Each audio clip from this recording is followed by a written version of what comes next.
Sejam muitos bem... Não vai ser hoje. Vamos lá.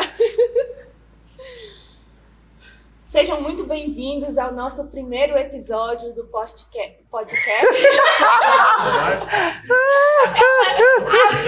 Vai sair tudo isso aí. A Prisco, Não, né? eu vi nada se eu tenho que tirar esse vídeo. Você vai tirar sim. Sejam muito bem-vindos ao nosso primeiro episódio do podcast Aprisco On. Nesse primeiro podcast eu tenho o prazer de estar aqui com eles que são referência para mim, meus primeiros líderes ali logo na adolescência e hoje como pastores presidentes, Pastor Júnior e Pastora Rai, minha amiga. Muito bem-vindos. Nós que agradecemos por estar com você aqui nessa noite, para poder falar um pouquinho da nossa trajetória, da nossa história. Eu agradeço, né, minha amiga Ana, que quer me entrevistar e colocou você para estar do meu lado para falar algumas coisas pequenas. Pastor Júnior, Rai, como eu conheço um pouquinho da história de vocês, eu sei que vocês não vêm de um lar cristão, vocês se encontraram, se conheceram na igreja, mas não nasceram nesse berço cristão. E eu já queria começar com cada um contando, separados, né? Mas cada um contando a sua experiência, como foi a conversão de vocês, o primeiro encontro que vocês tiveram com Deus. Realmente eu não nasci no lar cristão, eu não tenho nenhuma recordação dos meus pais me levando à igreja. Então, o primeiro que deu passo de fé lá na minha casa foi meu irmão, que converteu aos 13 anos e orou por muitos anos para que eu pudesse converter. Depois de muito tempo em oração, aproximadamente 12 anos orando, eu me converti aos 25 anos de idade. Né? Na pior fase da minha vida, vivendo um momento de muitos problemas na vida emocional, sentimental, né? Espiritual, financeiro. E aí eu me rendi através das orações do meu irmão. Depois da minha mãe, minha irmã também foi. E hoje a nossa família é praticamente toda, né? Meu pai ainda não batizou, mas já frequenta, já é membro da igreja. Mas todos nós somos da igreja. Eu não me converti com 5 anos, a gente na igreja católica, eu e minha irmã, e minha mãe também. Só que minha avó começou a levar a gente na igreja batista. Aí depois que levou a gente na batista, a partir de uns 6 anos, a gente nunca mais deixou de ir. Aí a gente começava a chamar a mãe para participar dos eventos de crianças. Minha mãe foi, nunca mais deixou de ir. Aí minha mãe se converteu. Aí demorou um bom tempo. Na minha adolescência, meu pai se converteu. E aí nós continuamos a caminhada cristã. Mas aí, então, você veio, você começou, né, na igreja cristã como bem jovem, criança. Mas como que foi essa conversão sua? Em qual momento você falou bem assim, esse é o Deus que eu quero servir? Porque na igreja católica que a gente ia, não menosprezando as religiões, mas na igreja católica que a gente ia, a gente não entendia nada praticamente. Só ia lá na igreja dos morrinhos porque depois tinha um algodão doce. Que às vezes tinha isso nas igrejas, algodão doce e pipoca. E aí minha avó começou a levar a gente para a igreja evangélica. E lá tinha salinha. Então nas salinhas a gente começou a entender a Bíblia. Começou a entender quem era Jesus na nossa linguagem.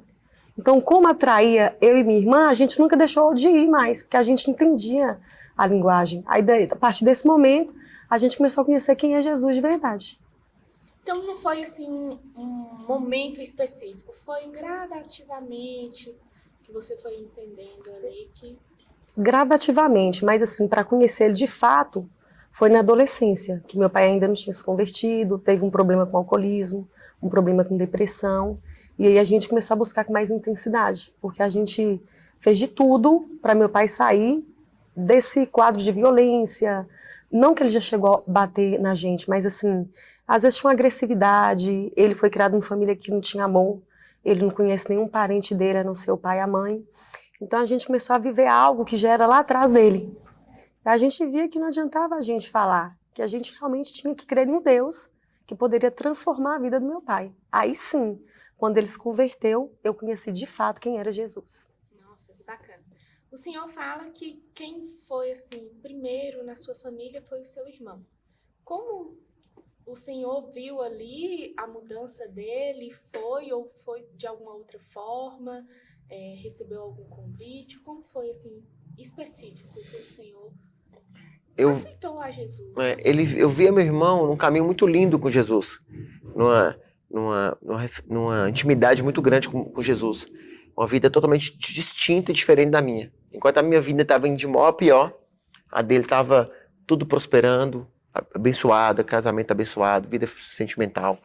Eu falei, puxa, eu tô indo num caminho que parece ser bom, mas é um caminho de morte. E meu irmão tá indo no caminho da vida. E eu falava assim comigo, o dia que eu entregar minha vida para Jesus, vai ser de verdade. Eu nunca tinha sido batizado na igreja católica. Meu pai fez uma promessa de batizar na Lapa, mas quando minha mãe perdeu o primeiro filho, e meus pais estavam na Lapa. Aí minha mãe já estava grávida e ela não sabia de mim, que eu fui o segundo.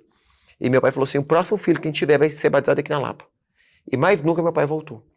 Então, tinha essa promessa, então meu pai não me preocupou em batizar aqui, porque ele queria me levar lá para batizar lá. Então, eu não fui batizado na igreja católica.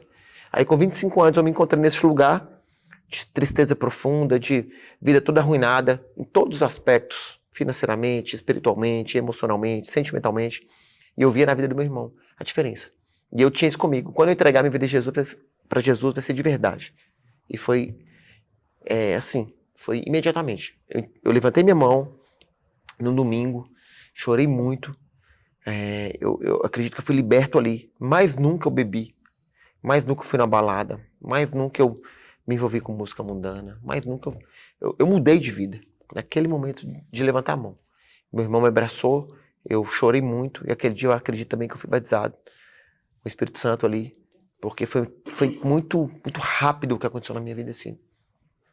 Foi assim. E aí, quando vocês se conheceram, vocês já haviam convertido, já estavam ali num ambiente cristão, já tinham a vida de vocês transformadas. O senhor costuma brincar nas pregações que fala que a culpa de ser pastor hoje é de Rai, né? Que ela fez uma oração. Conta pra gente essa história aí. Vou falar uma coisa aqui que é inédita, assim, acho que eu nunca falei. A Rayane, a oração dela era assim, quando eu quero casar com um pastor, porque ela via na figura do pastor uma referência de homem, né? Aí, quando eu entrei na igreja pela primeira vez na comunidade do pastor Altemar, que eu amo muito a vida dele, ela me viu, eu era noivo, e ela sentiu no coração dela um desejo por mim. E daquele mesmo momento que ela sentiu, ela já repreendeu, tá repreendido, porque ele é noivo, ele tem namorada, eu não posso sentir isso por ele. Mas aí, depois daquele momento, depois de algum tempo, eu era noivo naquele momento, né, que eu converti, a minha ex-noiva não quis saber de Jesus. E aí ficou uma situação bem delicada, porque eu tinha mudado a minha vida, mudado os meus hábitos, mudado os lugares, amizade, tudo na minha vida. E ela não dava mais para andar juntos. E eu orando a Deus, falei, Deus, eu não aguento mais, o que eu tenho que fazer? Batizei em novembro, converti em abril, batizei em novembro. Em dezembro eu não aguentava mais. Falei, Deus, me fala o que o Senhor quer que eu faça. Se é continuar nesse relacionamento ou terminar esse relacionamento. Eu lembro que eu fiquei 7 dias orando no monte.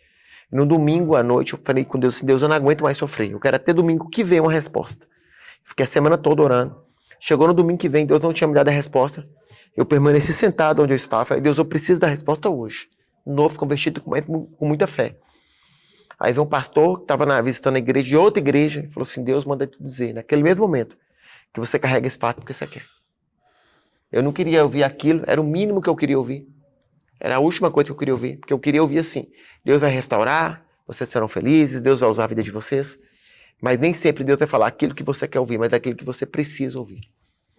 E eu tomei a decisão de terminar o relacionamento, não foi com sorriso no rosto, mas lágrimas nos olhos, somente para obedecer a Deus, porque não dava mais para caminhar junto.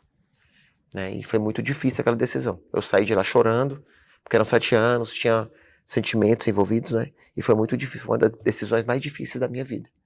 Né? Terminar um relacionamento por 7 anos de relacionamento já noivo, pensando em casar.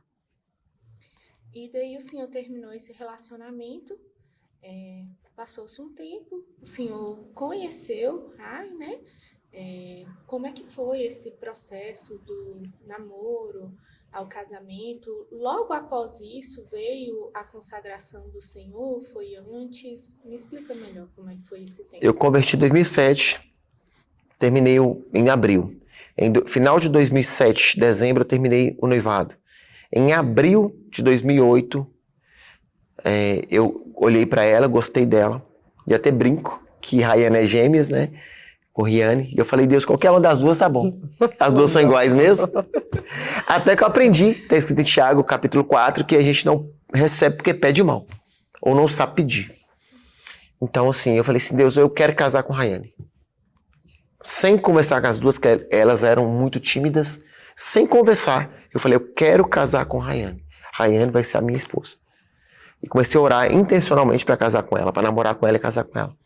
E nesse meio termo, ela também já estava orando, porque ela tinha me visto, para namorar comigo. Porque ela apaixonou com esse príncipe. Né? Nesse tempo, o senhor ainda não era consagrado a pastor. Ainda não. Foi logo Eu fui após. consagrado primeiro a obreiro, depois a evangelista e depois a pastor. Aí o primeiro dia que eu falei com um amigo meu para falar com ela que eu estava gostando dela, depois de 6 meses de oração, aproximadamente, quando o meu amigo falou que eu estava gostando dela, ela mandou um recado falando com ele assim, fala com ele que eu estou orando para namorar com ele. Então, assim, sem a gente conversar, sem sair, sem ter test drive, sem nada, eu estava orando por ela, ele orando por mim. Tudo em espírito. E aí a gente conversou, né? Pediu o pai dela, pode falar. Aí pedi o meu pai, só que eu falei com ele, vou pedir meu pai e vou pedir o pastor Altemar também, que era uma pessoa que eu considero ainda como uma figura de autoridade, né? Aí conversei com meu pai, falei, ó, se meu pai falar sim e o pastor falar não, a gente não namora. Se meu pai falar sim e o pastor falar sim, a gente namora. Mesmo eu recebendo não e sofrendo, eu não quero errar, né? E engraçado que minha avó, ela casou com o primeiro namorado, minha mãe casou com o primeiro namorado, e eu, sem entender, casei com meu primeiro namorado, que era Juninho. Que bacana. Então, assim, mesmo minha mãe sendo católica, minha avó sendo católica, eu acredito que elas tinham um certo temor. E aí esperei, comecei a namorar, eu ia fazer 19 anos, nunca tinha dado um selinho em ninguém. Eu esperei. Mas eu não sabia quando que iria acontecer. Eu não tinha uma meta de dizer assim, nossa, minhas amigas estão namorando e eu tenho que namorar. Não. Eu acho que eu já entendia que chegaria o tempo que tudo isso ia acontecer. Porque, como o Juninho falou, quando eu tinha 8 anos, eu queria casar com um pastor, porque eu via na figura do pastor Nildo da Primeira Igreja Batista, e realmente ele é uma pessoa admirável, a maneira como que era o culto, a maneira como que ele tratava a família dele. E como eu vivia num lar conturbado, pelas questões que meu pai tinha, graças a Deus que hoje é liberto, hoje eu amo meu pai, a questão de beber, de ficar nervoso, então eu achava assim, se eu fugir desse ambiente que eu vivo hoje e casar com um pastor, ele vai temer a Deus e não vai fazer nada disso comigo. E por isso que eu comecei a pedir, para mim ter uma vida tranquila. E aí foram se passando alguns tempos, igual ele falou, eu comecei a interessar por ele, mas eu orei. E ainda assim, depois que eu orei, eu ainda busquei referência de perguntar ao pastor Altemar como que ele é. Porque eu estava conhecendo ele de dias, de tempos orando. Mas como que ele é como cristão? Como que ele é como servo? E aí deu tudo certo, meu pai falou que poderia, minha mãe falou, o pastor falou. E nossa primeira conversa, eu perguntei para ele tudo. Me fala tudo do seu passado, não para eu te condenar. Eu tenho que saber quem é você. E eu vou te falar tudo de mim também. Então foi uma conversa que a gente não foi descobrindo quem era o outro a partir de certo tempo. A gente já descobriu assim, de quem era a pessoa no passado, para me saber que eu não estava casando com o passado dele namorando. Eu sabia quem ele foi, mas que ele não era mais assim. E assim da mesma maneira. Por mais que eu não tive nenhum namorado, mas ele conhecia meus traumas, eu falei para ele das minhas dificuldades, para ele saber também com quem que ele estava indo relacionar e quais as dificuldades que ele ia enfrentar comigo e eu enfrentar com ele. Eu fui muito transparente com ela, porque eu falei com ela que tudo que você ouvir de mim, multiplica por 10, que pode ser pior. Então foi totalmente distinto os caminhos. Um caminho totalmente de promiscuidade, de loucura, de coisas erradas, e um caminho totalmente certo. Caminho na presença, nunca foi na balada, nunca bebeu, nunca foi no carnaval. Nunca foi nada do mundo. Eu totalmente distinto. Caminho totalmente... Então eu falei com ela assim, tudo que você ouvir falar de mim, eu fui pior. Mas eu fui, eu não sou mais. E eu vou te provar que a minha vida mudou. Eu vou te provar que eu sou uma nova criatura. Eu vou te provar que eu não sou mais o Juninho que eu era antes. Que eu sou um novo homem em Cristo Jesus. E graças a Deus tenho 18 anos. E eu estou na presença do Senhor. Nunca desviei para a glória do Senhor. Nunca afastei. Nunca larguei Jesus. E se for para largar Jesus, eu prefiro morrer. Minha oração sempre vocês sabem disso, eu sempre falo isso. Eu prefiro morrer do que perder Jesus. Porque se eu perder Jesus, eu morro. Então, para morrer, para ficar sem Jesus vivo, mas morto, eu prefiro morrer de verdade, que o Senhor me recolha. É interessante, Rai, a oração que você fez, né, de querer casar com um pastor, porque a gente vendo de fora, é tudo muito lindo, muito maravilhoso, né? Mas aí depois você viu a realidade, aí vocês casaram, e aí o Senhor foi consagrado a pastor, e começou o ministério pastoral de vocês. Eu lembro até que eu era bem adolescente, então vocês eram bem jovens. Ali, quando vocês começaram o ministério, eram muito jovens. E vocês deixaram um legado aqui na cidade, no ministério pastoral, mas eu queria entender os primeiros desafios que vocês tiveram ali, casados recentes, começou o ministério pastoral, e ainda com jovens, que não é uma coisa fácil de se lidar. Eu queria entender melhor como foi o desafio para vocês. Eu cheguei na igreja e me deu uma indignação muito grande, porque o primeiro acampamento que eu fui, de jovens, a piscina, a água batia no joelho. E eu falei assim, gente, lá no mundo a gente tem tudo do melhor. Sítios, estrutura, hotéis. Agora, quando eu tô no Senhor, eu posso ter qualquer coisa, eu não tenho um campo de futebol jogar uma bola, não tinha nada, um lugar assim, muito abaixo da média, muito, muito, muito simples. Falei, puxa, gente, os jovens dessa igreja, os jovens merecem algo melhor. Essa indignação, essa chama queimou dentro de mim. Eu preciso fazer mais para esses jovens.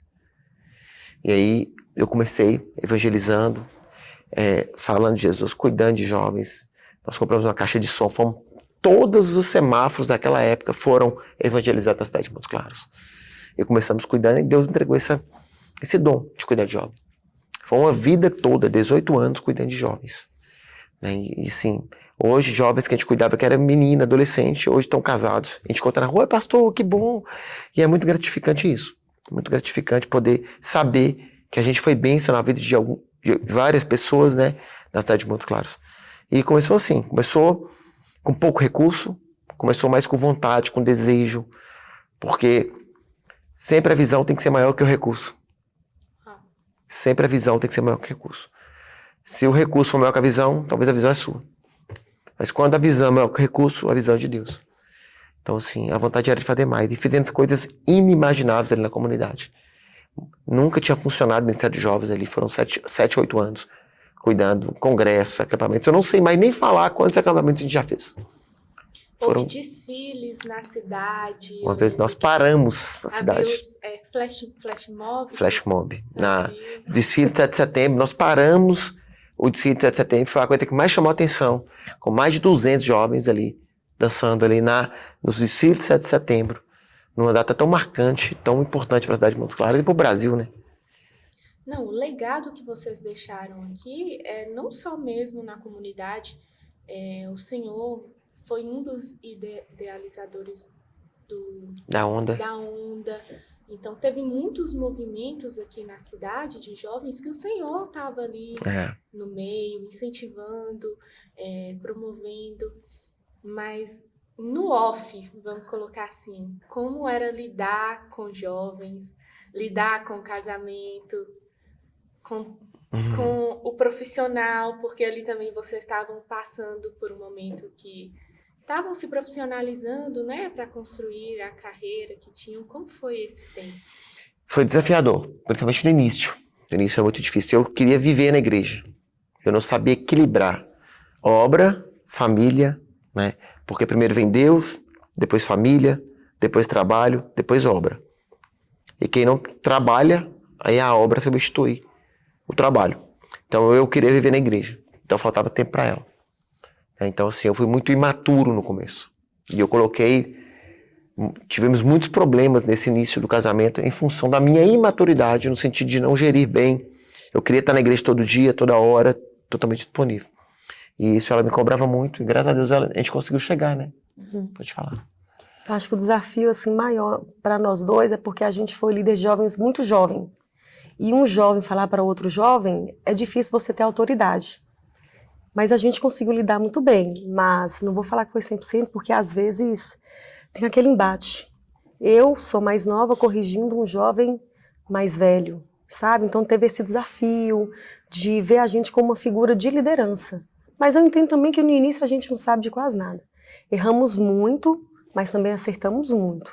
Mas o desafio maior era de entender a cabeça desses jovens, como atrair eles para Jesus, de uma maneira que não ficaria só oba-oba, apesar que no início a gente errou nesse sentido, porque a gente atraiu muitos jovens, mas com eventos e não com palavra.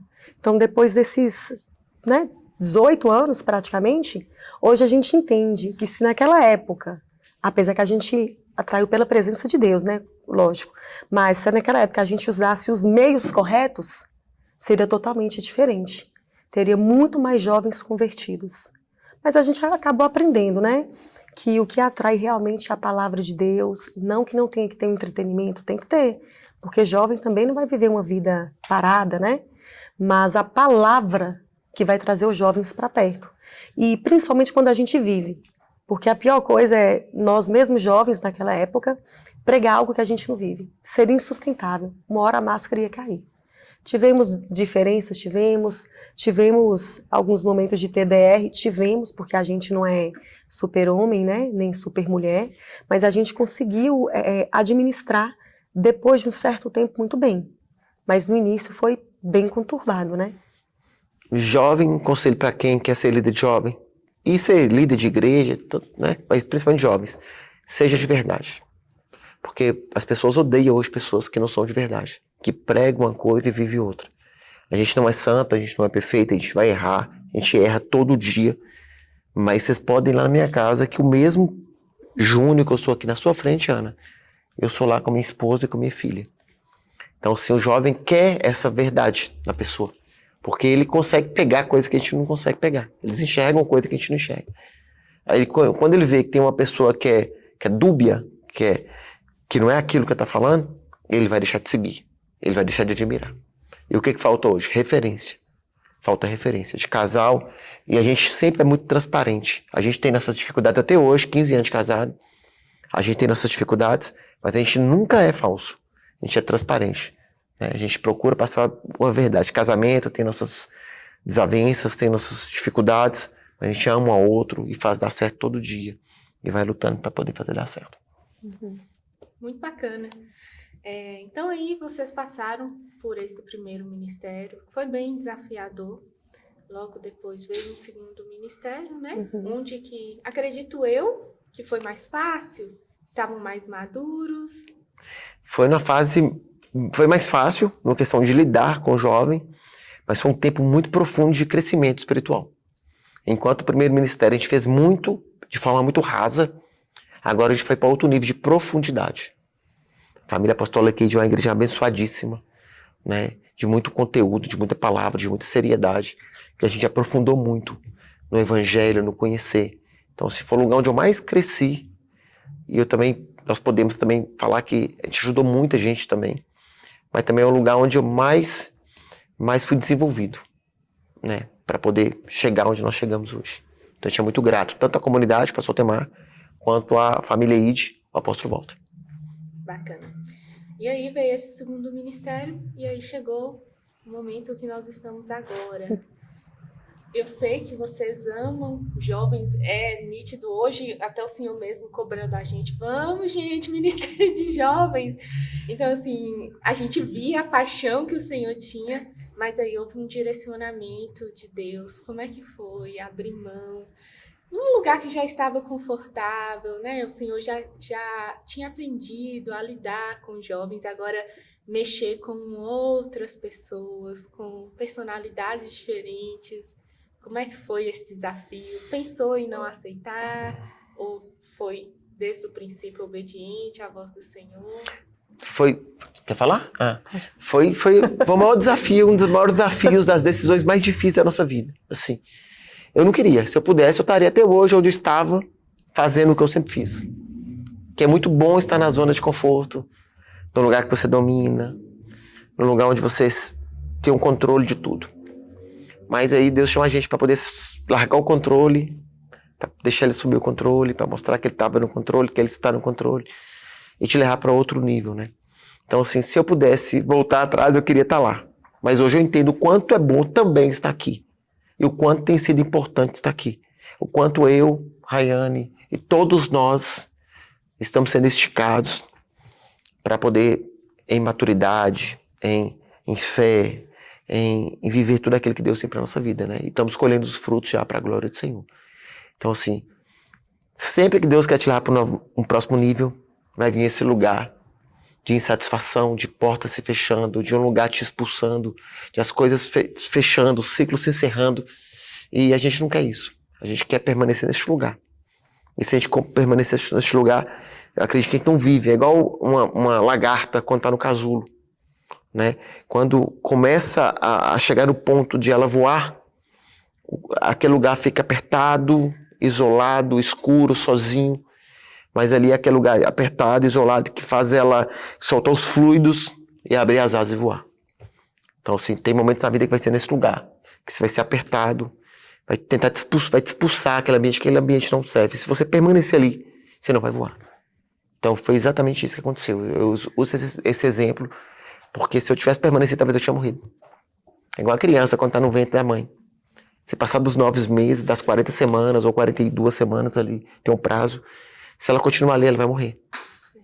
Então ela vai nascer, tem que nascer.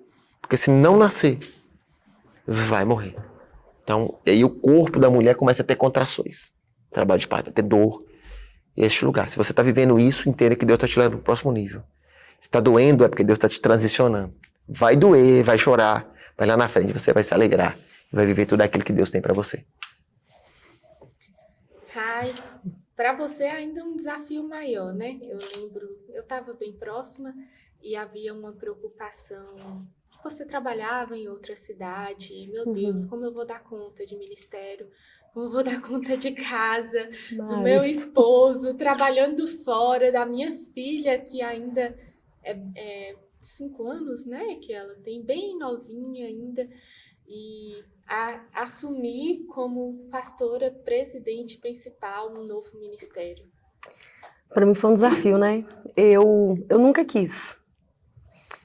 Eu queria ser a esposa do pastor, a mulher sem nome. Quem é Rai? A esposa do pastor. Nunca quis, realmente eu nunca quis esse lugar, nunca almejei. Eu queria estar só do lado dele. Mas Deus me chamou e eu relutei muito, porque eu não acreditava e nem acredito em minha capacidade. Mas um dia eu orando, lá no Novo Testamento, eu não me lembro o livro, fala assim, que Deus escolhe as coisas que não são para confundir as que são. Então, se eu me sentisse preparada, seria de mim. Como eu não me senti preparada, como eu não me senti capacitada, aí eu vi que era de Deus. Mas ainda assim, eu não consigo confiar no que, não é no que eu carrego, no que eu sei. Porque quanto mais eu aprendo, mais eu preciso aprender de Cristo ainda. Então, assim, Deus me colocou, não é num nível maior, porque eu não queria, porque eu não acredito em níveis. Eu acredito, assim, que você anda certas léguas. Se você continuar parado, você não vai florescer mais, mas Deus te mostra um horizonte muito maior. Então, assim, se chegou o momento de você descansar, porque a gente cansa, a gente para, descansa, respira, mas olhando para o que Deus tem. Então, quando Deus me mostrou o que Ele tinha, e não é um mar de rosas, é o que Ele tinha através da minha vida, para a juventude, para a igreja, e que Ele colocou no coração do meu marido, aí eu sabia, agora é hora de crescer. Porque eu não posso deixar ele sozinho se eu não estiver com ele, se não tiver como um acordo.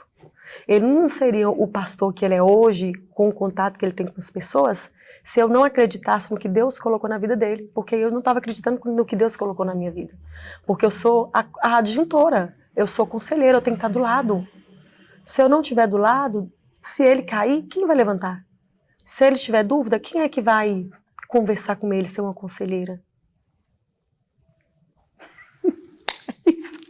Que é?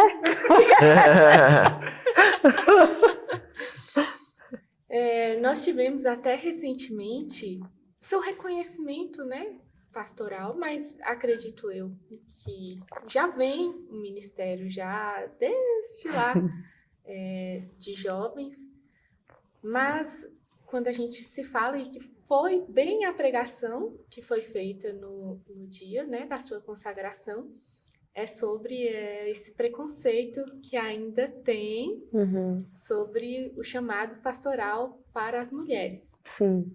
Eu queria que você... Qual foi o seu sentimento? Se isso, até mesmo do preconceito, se isso te fez também paralisar, ou até mesmo falar, não, será se é isso mesmo? Ou se para você foi tranquilo quando você teve essa certeza, você já caminhou para esse lugar? Como é que foi? Hoje tem preconceito para a mulher ocupar certos cargos por causa do feminismo. Porque pelo fato de eu ser hoje, me tornar, na verdade, pastora, eu não sou maior do que ele, por ele ser homem, nem estou ocupando o espaço dele, eu estou do lado dele, sobre a autoridade dele, sendo submissa a ele. Mas que ainda existe esse preconceito, existe, eu passei por isso, de pessoas falarem que não existe pastora, mas assim como o pastor Alan, que foi o pastor que pregou no dia da minha consagração, que tem ministérios, que tem nomenclaturas que se dão pela necessidade da igreja e pela cultura que nós estamos vivendo hoje. Mas não quer dizer que eu sou maior do que ele. Igual você diz, pastora presidente, tudo bem, somos nós dois que estamos à frente. Mas a palavra final não é minha, é do meu marido. A dúvida maior não foi em relação a essa questão de preconceito. A dúvida que eu tinha maior era o seguinte, será se esse ministério não é dele e só pelo fato dele ser pastor eu tenho que ser pastora? Será se eu não estou pegando carona no ministério dele? Será se eu estou sendo pastora porque hoje todo pastor tem que ter esposa como pastora? Então isso eu entrava em conflito, porque eu nunca quis título. Eu até perguntei para ele, o que é que vai mudar na minha vida se me consagrar pastora? Sendo que para mim eu vou fazer o que eu fazia antes. Mas quando ele me explicou que assim como no meu serviço, quando a gente tem uma patente maior, a responsabilidade é maior. Não é que eu sou mais importante hoje do que eu era antes. A responsabilidade é muito maior. Então, se antes eu poderia fazer tais coisas lícitas em público, hoje eu tenho que ter um certo cuidado, porque eu tenho que transmitir uma seriedade, sem deixar de ser eu mesma, mas mostrar assim, olha, vocês estão debaixo de uma autoridade que tem uma seriedade com Deus. Então, tudo muda. Bacana. Bacana. E Eu agora... acho que eu vou ser o comentarista daqui. O que vocês acham? Ficou dinâmico? Ficou? Ai, meu Podcast pai a partir de agora. amado. Só não pode aparecer o sexo orelha aí atrapalha. A hora que você virar, você derrubava alguém. 3 lugares, um de uma orelha é um dele e o outro da outra orelha. Pode me considerar agora participante do podcast. Vou dar os comentários daqui. Esse fone tá pequeno? Eu tenho que ser séria. É só entrar no podcast mais divertido agora. Tá muito chato. E agora estamos aí com 7, 8 meses do Ministério Aprisco. 7 meses. 7 meses. 7 meses. Hoje com aproximadamente 200 membros, com 7 meses. Então, assim, o Senhor falou, não sei se alguém chegou a comentar com o Senhor, mas eu lembro que o Senhor falou, Menciana, eu acho que alguém falou para o Senhor que nós já nascemos grandes. Então, realmente, estamos tendo muitos desafios. Foi um início muito intenso, mas como é que, desse início para agora, o que o Senhor aprendeu, o que o Senhor tem a passar para a gente, Rai também? Foi muito intenso, muito desafiador. E essa pessoa falou assim, qual método vocês estão usando? Falou de uma forma muito pejorativa e negativa.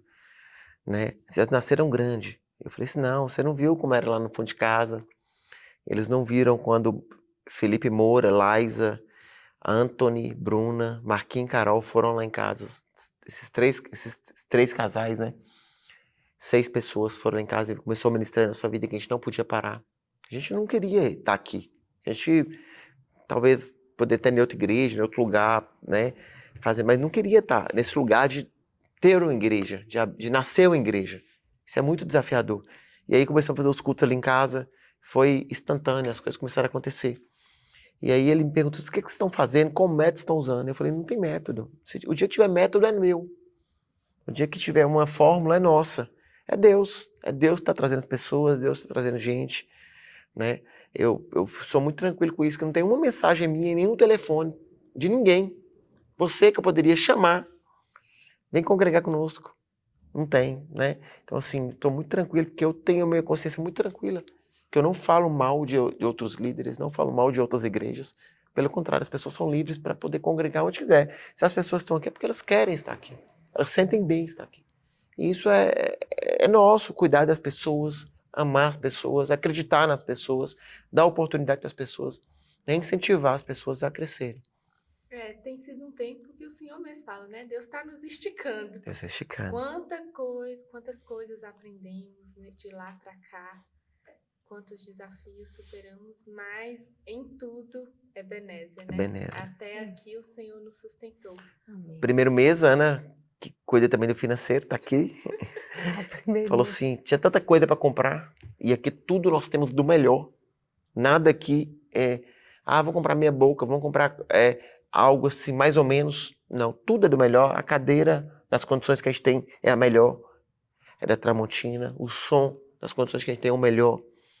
A bateria, e assim sucessivamente. Tudo é do melhor. Primeiro mês, as contas não estavam fechando. A Ana falou, pelo amor de Deus, pastor Juninho, para de comprar. Falei, não, tem que comprar. Deus vai prover, Deus vai suprir. E no último dia do mês, nós fechamos o primeiro mês com caixa de R$500, com saldo positivo. Para mim foi bem desafiador, porque eu sou aquela pessoa bem, as contas tudo certinha, e aí eu só via o Senhor comprando e eu falava, meu Deus, não tem dinheiro para pagar, nós estamos começando o ministério agora e já vamos ficar com o nome sujo na praça.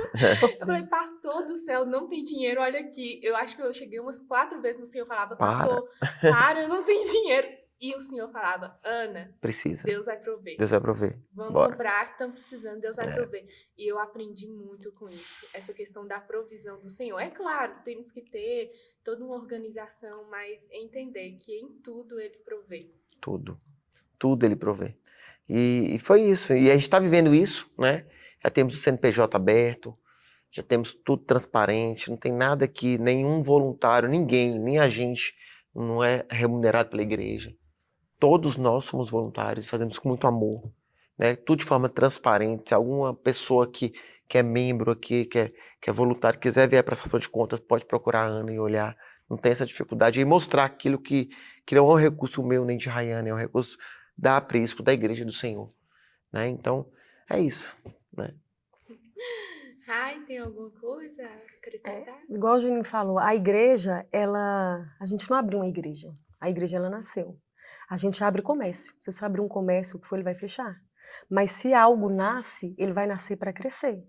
Porque se hoje ou amanhã faltar Juninho ou eu, a Aprisco não é nossa, ela não vai fechar. Porque não é empresa, ela vai continuar. A chama vai continuar acesa enquanto tiver a presença de Deus e será passada para outros. As ovelhas que estão aqui não é minha nem dele, eu costumo falar isso nos cultos. O aprisco é do Senhor, ele é o dono do aprisco. Nós trabalhamos para o Senhor como pastores das ovelhas que são dele.